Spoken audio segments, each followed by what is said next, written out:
সুধী দর্শক, আশা করি সবাই ভালো আছেন। দেশে এবং দেশের বাইরে যারা এই মুহূর্তে আমার ভিডিওটি দেখছেন তাদের সবাইকে আমি শুভেচ্ছা জানাচ্ছি। আমি অ্যাডভোকেট আশিক এলাহি। আজকে আমাদের প্রয়োজনীয় একটি বিষয় নিয়ে কথা বলতে চাই। সেটি হচ্ছে যে আমাদের জীবনে বিভিন্ন প্রয়োজনে আমরা সম্পত্তি হস্তান্তর করি, হস্তান্তর গ্রহণ করি বা হস্তান্তর করি, দুইটাই করে থাকি। এই ক্ষেত্রে এই কাজটি করার জন্য আমাদের দলিল রেজিস্ট্রি করতে হয়, রেজিস্ট্রেশন করতে হয়। এবং এই দলিল রেজিস্ট্রেশনের ক্ষেত্রে আমাদের কি কি ডকুমেন্টস অর্থাৎ কি কি প্রয়োজনীয় কাগজ রেডি রাখা দরকার, সঙ্গে নেওয়া দরকার, এই বিষয়টি নিয়ে আজকে কথা বলবো। এটি যদি জানা থাকে তাহলে আমরা যখন কোনো দলিল হস্তান্তর করতে যাব বা গ্রহণ করতে যাব তখন আমাদের জন্য সুবিধা হবে বিষয়টি জানা থাকলে। আজকে জানবো দলিল রেজিস্ট্রেশন অর্থাৎ এই নতুন বছরে এসে সর্বশেষ দলিল রেজিস্ট্রেশন করতে আমাদের কি কি ডকুমেন্টস সাথে রাখা দরকার, এই বিষয়টি।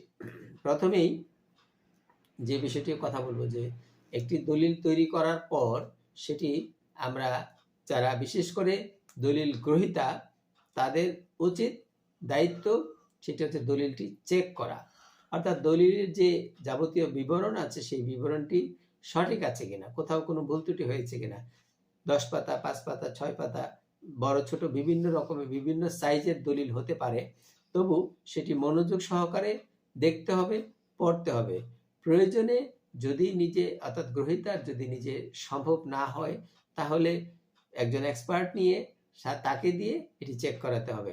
এটি রেজিস্ট্রেশনের আগে অবশ্যই এটি একটি জরুরি কাজ, কারণ এই দলিল তৈরি হওয়ার পর যদি রেজিস্ট্রেশন হয়ে যায় আর এর মধ্যে যদি কিছু ভুল থেকে থাকে বা কোনো ভুল পরবর্তী সময়ে পাওয়া যায়, এর জন্য যথেষ্ট ভোগান্তির শিকার হতে হয়। এবং এই ভোগান্তিটি মূলত গ্রহীতারই হয়ে থাকে, অর্থাৎ গ্রহীতাকে এই ভোগান্তি পোহাতে হয় এবং এটি কারেকশন না করে, এটি সংশোধন না করে গ্রহীতা এই দলিলটি দ্বারা তার যে পরবর্তী ভোগ দখল হস্তান্তর বা বিভিন্ন রকমের যে কাজ রয়েছে এই দলিল দ্বারা বা এই সম্পদ দ্বারা, সেই কাজটি করতে গিয়ে তিনি বাধা বা প্রতিবন্ধকতার শিকার হতে পারেন। সুতরাং এই দলিল যখনই আপনারা কোনো দলিল, বিশেষ করে গ্রহীতা যারা আছেন তাদের এই দায়িত্বটা বেশি। দাতা তো বিক্রি করে তিনি দায়মুক্ত হয়ে যান, কিন্তু গ্রহীতার গুরুত্বপূর্ণ দায়িত্ব হচ্ছে যে এই দলিলটি ভালোভাবে চেক করতে হবে। অবশ্য দলিল লেখক যিনি থাকেন অথবা যে বিজ্ঞ আইনজীবীর মাধ্যমে আপনারা দলিলটি করবেন বা করে থাকেন, ওনারা চেক করেন। তারপরেও দলিল গ্রহীতার ব্যক্তিগত একটি দায়িত্ব থাকে যে তিনি যেন এটি সুন্দরভাবে মনোযোগ সহকারে ধীর স্থিরভাবে এটি চেক করে নেন, প্রথম কাজ। দ্বিতীয় হচ্ছে যে এই দলিল রেজিস্ট্রেশনের ক্ষেত্রে যে সকল কাগজ উপস্থাপন করার প্রয়োজন সেটি মূলত দাতার ক্ষেত্রে বেশি জরুরি এবং গ্রহীতারও কিছু দায়িত্ব এখানে রয়ে গেছে। যে সকল কাগজ বা ডকুমেন্ট বা দলিলপত্র দলিল লেখার জন্য, দলিল তৈরি করার জন্য, দলিল রেজিস্ট্রেশন করার জন্য প্রয়োজন হয়, এখন আমি সেটি আপনাদের সঙ্গে শেয়ার করছি। বিষয়টি মনোযোগ সহকারে শুনেন, অবশ্যই কাজে লাগতে পারে। প্রথমত, রেজিস্ট্রি অফিসে যাওয়ার সময় মূল দলিল কপি, অর্থাৎ যিনি দলিল দাতা তিনি যেভাবে মালিক হয়েছেন, সর্বশেষ যেই দলিল বলে তিনি মালিক হয়েছেন সেই দলিলের মূল কপি হতে পারে, সেটি হেবা দলিল হতে পারে, সাব কবলা দলিল হতে পারে, অথবা অন্য যে কোনো রকমের দলিল হতে পারে। সেই দলিলটির মূল কপি সঙ্গে নিতে হবে, প্রথম দায়িত্ব কাজ।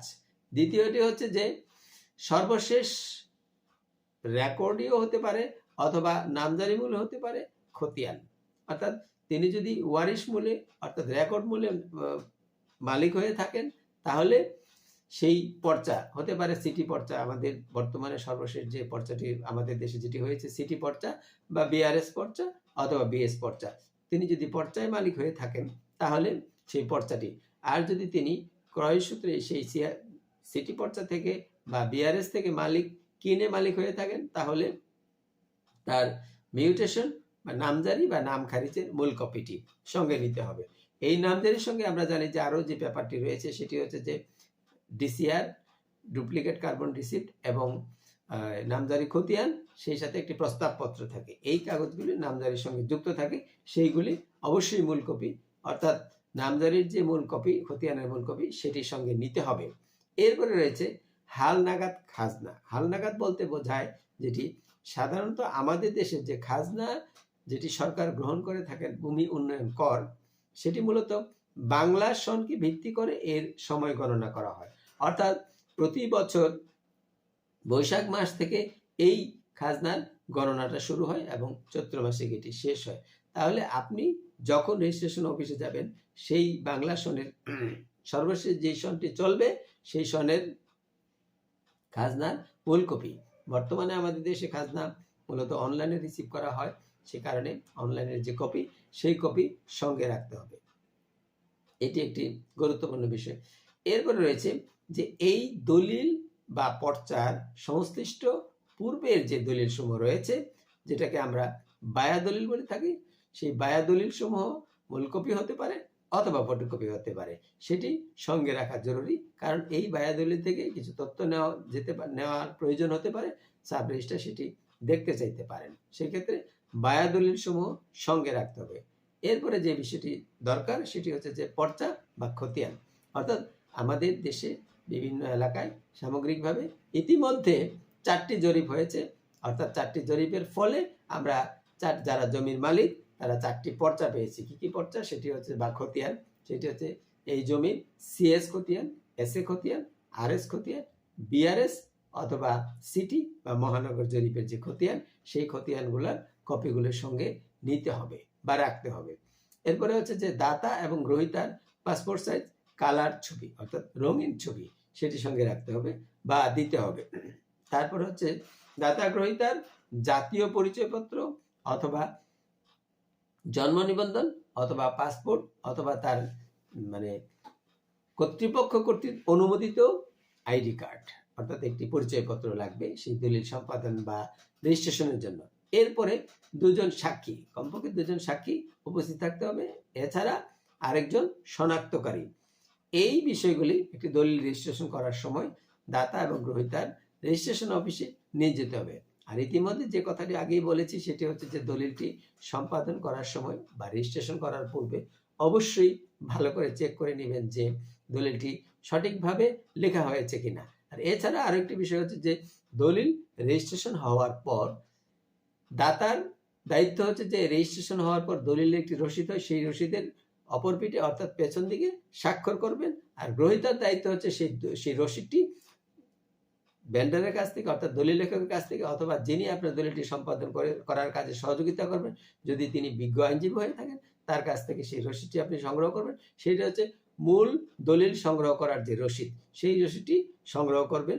আর একই সাথে নকল যেটি, সেটিতে সাবমিট করবেন। যিনি দলিল রেজিস্ট্রেশনের কাজে যুক্ত থাকবেন তিনি নকল তৈরি করবেন, অর্থাৎ সইমরি নকল যেটি তৈরি করে সাবমিট করবেন। সেটি হয়তো বা দলিল রেজিস্ট্রেশন করার সপ্তাহখানেক বা 10 দিন পরে বা 5 দিন পরে, এটা এলাকা ভিত্তিক, সেখান থেকে আপনি সংগ্রহ করবেন। করার পরে এরপরে পরবর্তী যে কাজ থাকে সেটি হচ্ছে নামজারি করা জরুরি। আমার একটি অন্য ভিডিওতে আছে যে কিভাবে নামজারি করতে হবে, নামজারি কেন করা প্রয়োজন, এই বিষয়গুলো অন্য একটি ভিডিওতে আছে, আপনারা সেটি দেখে নিতে পারবেন। আজকের মূল আলোচ্য বিষয় ছিল যে দলিল রেজিস্ট্রেশন করার জন্য যে সকল বিষয়ে আমাদের নজর রাখা দরকার, খেয়াল রাখা দরকার, সেই বিষয়গুলো নিয়ে আজকে কথা বললাম। আশা করি বিষয়টি মনোযোগ দিয়ে শুনলে ভবিষ্যতে আপনারা যখন দলিল রেজিস্ট্রেশনের সঙ্গে কাজে যাবেন আপনাদের কাজে লাগতে পারে। এতক্ষণ আমার সঙ্গে থাকার জন্য, আমার এই আইন বিষয়ক কথাগুলো শোনার জন্য আশা করি সবাই এই বিষয়তে কিছু জানতে পারলেন এবং সবাই ভালো থাকবেন। আল্লাহ হাফেজ।